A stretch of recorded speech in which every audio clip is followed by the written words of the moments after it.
Hello friends, welcome to our channel সুলেখার পরিবার। তো তোমরা দেখতে পাচ্ছ এই যে আজকে রান্না হবে চিংড়ি মাছ, আর এখানে আছে চালতা, আর এখানে মশলা বাটা আছে, মশলা বলতে গোলমরিচ। আর এই যে উনুনটা ধরে নেওয়া হচ্ছে, কারণ উনুনেই রান্না হবে আজকে।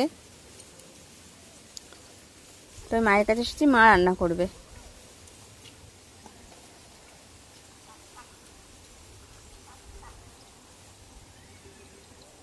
আমার মনে হয় গ্যাসের উনুনের থেকে এই যে কাঠের জালের উনুনে রান্না করলে তাড়াতাড়ি হয়ে যায়, আর তরকারিটার টেস্টও আলাদা হয়।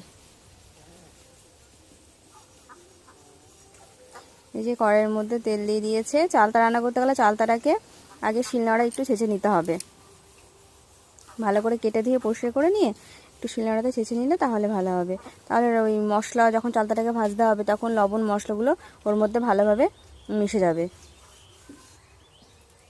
তো এই যে দেখতে পাচ্ছ কড়াইয়ের মধ্যে তেল দিয়ে দিয়েছে। তেল দেওয়ার পরে এই যে চালতাগুলোকে ভেজে নেবে হালকাভাবে, সেজন্য লবণ হলুদ দিয়ে ভালোভাবে ভাজতে হবে।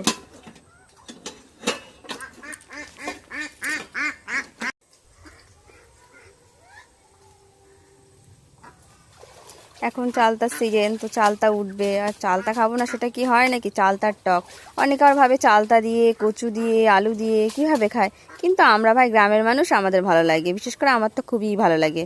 আর যারা খায়নি চালতা দিয়ে, কচু দিয়ে, আলু দিয়ে, মাছ দিয়ে টক, কিংবা এমনি টক মাছ ছাড়া, তারা বুঝতেই পারবে না। তো একবার খেয়ে দেখলে তাহলে বুঝতে পারবে যে কতটা টেস্টি হয়।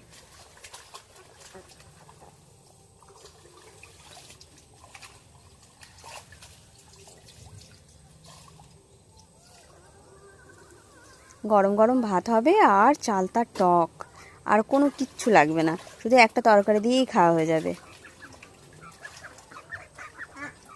তো এই চালতাগুলো ভাজা হয়ে গেছে, এবার নামিয়ে নিতে হবে। তারপরে কড়াইয়ের মধ্যে একটু তেল দিয়ে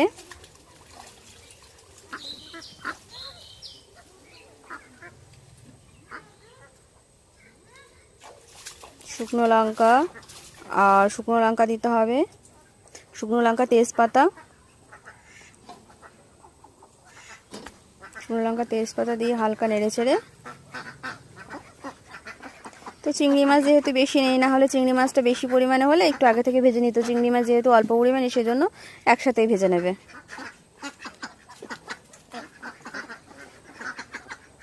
আর এই যে চিংড়ি মাছগুলো দিয়ে দিল, এগুলো আমাদের পুকুর থেকেই ধরা চিংড়ি মাছগুলো। বেশি হলে তাহলে চিংড়ি মাছটাকে আলাদা ভেজে নিলে ভালো হতো, যেহেতু অল্প সেজন্য একসাথে ভেজে নিয়ে এর মধ্যে সবজিটা দিয়ে দেবে। তো চিংড়ি মাছটাকে একটু ভালোভাবে ভেজে